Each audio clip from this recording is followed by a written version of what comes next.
Alrighty guys, I'm sorry I took a break. We're going to talk about Gaza.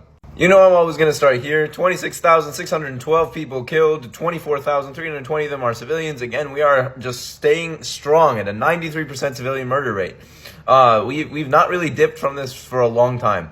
Over 10,000 of the people killed are children.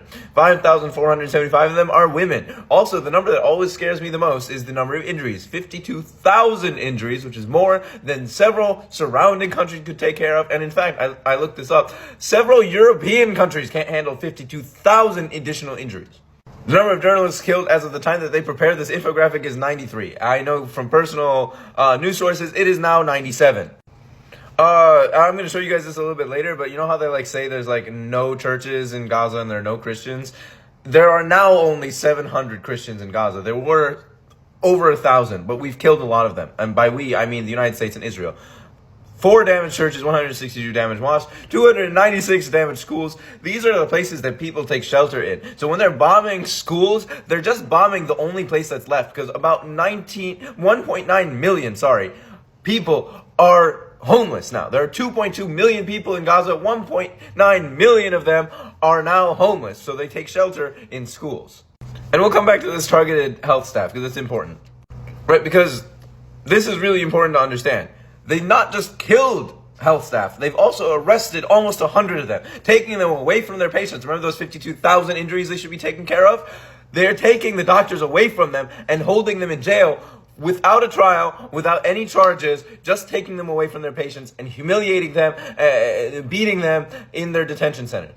And this is the other really scary thing that I've been talking about for a long time. 355,000 people infected with infectious disease. Right? Because when you concentrate a bunch of people in one little area and you deprive them of food and water, their immunity goes down, you bomb all of the sewage clearance systems, you bomb all of the trash collection systems, and you leave all of these dead bodies to rot inside of the rubble. What happens? Infectious disease breaks out, and because they're all so densely packed in together, Gaza is already the most densely populated place in the world, all of that infection, all of that epidemic is going to spread through all of them like wildfire. And that is more effective than any bomb at killing babies.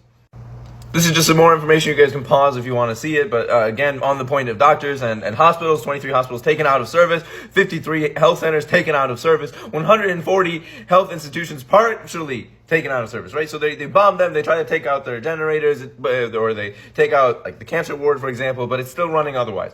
102 ambulances completely destroyed by the occupation. And remember, I have told you guys these stories of a doctor and his ambulance driver go to a drug warehouse, they try to get drugs for their patients. Israeli snipers shoot and injure the doctor and his ambulance driver. So a second ambulance is sent to pick up those guys. And then they shoot at the other ambulance.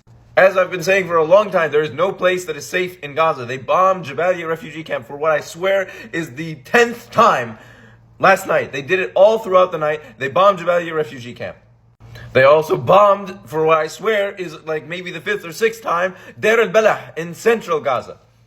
Some more pictures of the destruction in Deir al-Balah, near a hospital, Shuhada al-Aqsa. And then they bombed the vicinity of Al-Kuwaiti hospital in Rafah, which is in the south of Gaza. So I just showed you the north of Gaza, Jabalia, Deir al-Balah, the central parts of Gaza, and Rafah, the south of Gaza. Where are people supposed to go? The ocean?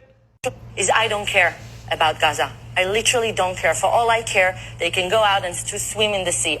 Oh wait.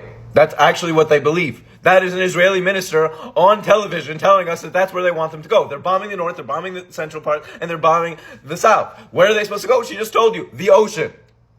A Israeli minister also came on the television and decided to say that there are no Christians in Gaza. There used to be over 1,000 Christians in Gaza, but we're now down to 700. They targeted the Latin monastery, right? That's Catholic, sorry. So that's what we say for Catholics. This is the Catholic monastery where there were nuns and other Christians, and they killed some of them last night. This is the destruction of a Catholic monastery. Remember, 50% of Gaza is children, all right? Children lack their usual daily water supply. They're only getting about 1.5 to 2 liters of water per day, which is less than what they need to live.